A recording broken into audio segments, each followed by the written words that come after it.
जी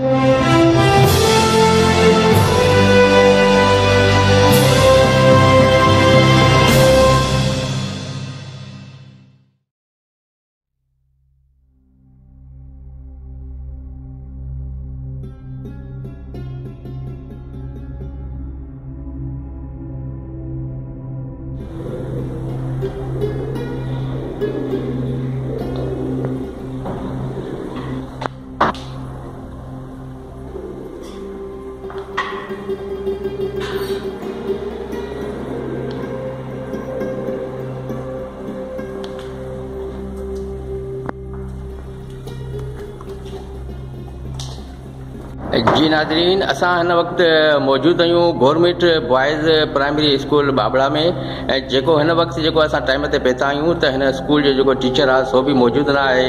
ऐं जेको हिते जेको पढ़ाई जे हवाले सां जेको आहे सो पटियालो जेको आहे सो शागिर्दनि खे पढ़ाए थो। ऐं हिते जे ॻोठाणनि जो चवण जो मक़सदु इहो आहे त हिते जेको टीचर मुक़ररु थियल आहे उहो जेको आहे सो ॿारनि खे पढ़ाई बि कोन पियो ऐं हिते स्कूल ते जेको आहे सो न अची सघे पियो। ऐं हिन वक़्तु जेको असां हुन स्कूल ते मौजूदु आहियूं, तव्हांखे स्कूल जा जेको मुआइनो करे रहिया आहियूं, हीअ स्कूल जी बिल्डिंग आहे जेके तक़रीबन त थोरी ज़बून हालत में बि आहे। हिन वक़्तु हिन स्कूल में न ई को शागिर्द मौजूदु आहे ऐं न ई को उस्ताद मौजूदु आहे। तक़रीबन हिन वक़्तु जेको टाइम आहे उहो तक़रीबन 11:15 बजे जो टाइम आहे। ऐं असां हिन स्कूल में मौजूदु आहियूं ऐं हिते को उस्ताद बि कोन्हे ऐं शागिर्द बि मौजूदु कोन्हे। इन हवाले सां जेको आहे असां हिते जे ॻोठाण खां बि पुछा कंदासीं त छो कोन्हे हिते उस्ताद अचे थो ऐं तव्हांजा जेके मासूम बचड़ा जेके आहिनि सो तइलीम खां छो महरूम आहिनि। उन हवाले सां असां हिन जे जेके हिते ॻोठाणा आहिनि उन्हनि सां बि ॻाल्हि ॿोल कंदासीं। असांजी हीअ असांजी स्कूल आहे प्राइमरी स्कूल बाबड़ा, जेकी 1936 खां वठी हली रही आहे। पर हिन जी वॾी ॻाल्हि इहा आहे त हिन जी पहिरीं त हिन जी NOC बि ख़तमु कई वई आहे सियासी बुनियाद ते। ऐं हिन में 5 उस्तादनि जे जॻहियुनि ते हिकिड़ो उस्ताद सोप उस्ताद कोन्हे आहे, उहो स्वीपर आहे पटे वालो। उहो उन्हनि उस्तादनि खां ख़बर न आहे कहिड़े हिसाब सां उहो वठे थो, ख़र्चो वठे थो या उहो पाण में उन्हनि जी मिली भगत आहे, उहो ई पढ़ाए पियो। बाक़ी पटे हलो आहे ऐं उस्ताद हिननि जो वक़्तु जेको उस्ताद आहिनि उहे पाण कोन ईंदा आहिनि। ऐं असां इन जे करे असां मजबूर थी करे हिन स्कूल जी हालत ॾिसी। ऐं पहिरीं ॻाल्हि इहा आहे त हिन स्कूल जी जेकी आहे तव्हां ॾिसंदा त पाण तव्हां ॾिसो त हिननि जी जेकी आहे ॿाहिरां जेकी रिपेयरिंग जेको कम आया आहिनि उन्हनि जा पैसा वठी उहो खाई विया आहिनि। बाक़ी आहे स्कूल जेकी तव्हां पाण हालत ॾिठी आहे। इन करे असां जेको असांजा ॿार पंहिंजा जेके आहिनि असां हिते पढ़ाईंदा हूंदासीं, उन्हनि खे हितां शिफ्ट करे असां वरी प्राइवेट स्कूलनि में पढ़ायूं पिया। हाणे मूंखे ॿुधायो तव्हां, हाणे असां छा करियूं? अहिड़े हवाले सां असां इहा शिकायत करियूं था वॾनि ऑफिसरनि खे, कामोरनि खे, त असांजी हिन स्कूल जो कुझु करे सघनि जेतिरो थी सघे। अस्सलाम वालेकुम।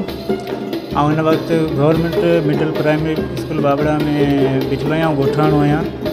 हिन स्कूल 6 कमरनि ते मुश्तमिल आहे। हिन में तइलीम जहिड़ी का बि सहूलियत मौजूदु न आहे, न फर्नीचर आहे, न ई को स्कूल जी मरामत, कहिड़ी बि सहूलियत कोन्हे हिन स्कूल अंदरि।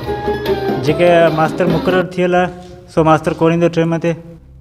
उनजो जेको स्वीपर ॿुहारी हणंदो आहे, पटे वालो आहे, उहो स्कूल पढ़ाईंदो ॿारनि खे। ॿार तक़रीबन 100 खां 150 ॿार हिन स्कूल में दाख़िल आहिनि। जेके मास्तर जे न हुजण जे करे हिते ईंदा आहिनि, रांदि रूंद खेॾी करे हलियो वेंदा आहिनि।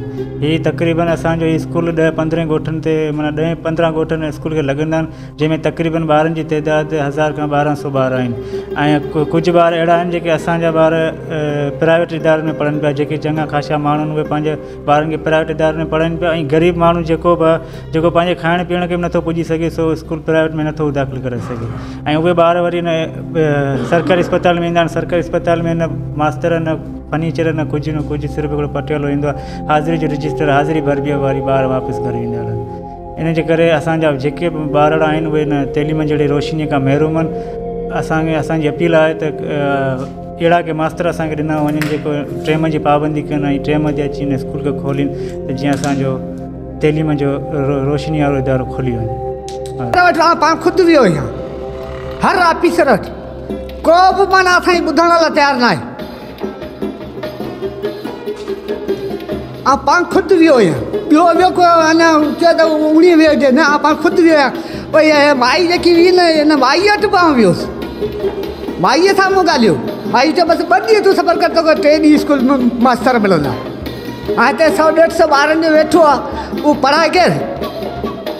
उनखे पढ़ाइण वारा माण्हू खपे न। हा सुबुह मां असीं ख़र्च करियो ॿार खणी अची छॾियो वञूं, उहा का बि माना असांजी अहमियत कोन रही आहे।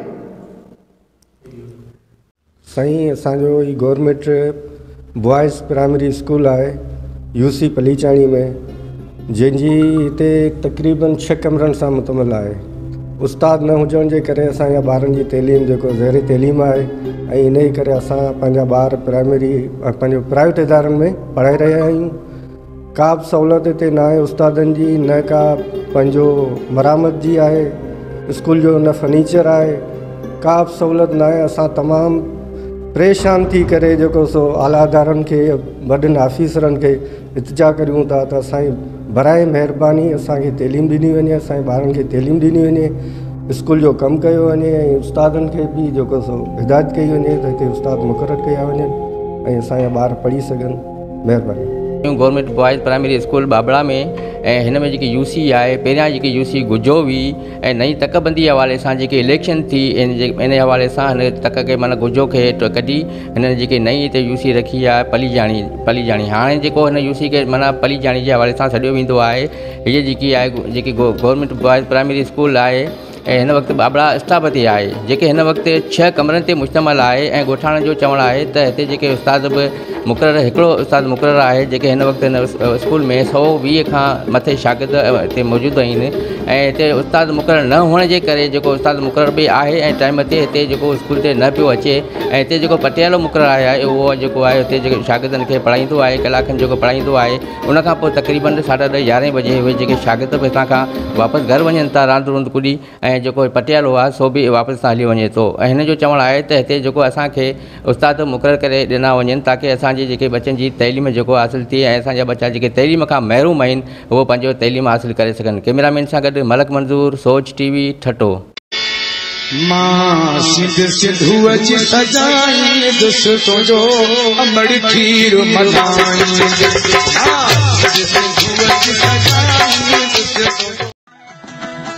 सब्सक्राइब कयो हमारे पैनल चैनल सोच टीवी के बेल आइकन के दबाएं कदें भी न विसारिंदा। सब्सक्राइब करें आपके अपने चैनल सोच टीवी को और बेल आइकन पर क्लिक करना ना भूलें। Don't forget to subscribe our channel Soch TV and press the bell icon.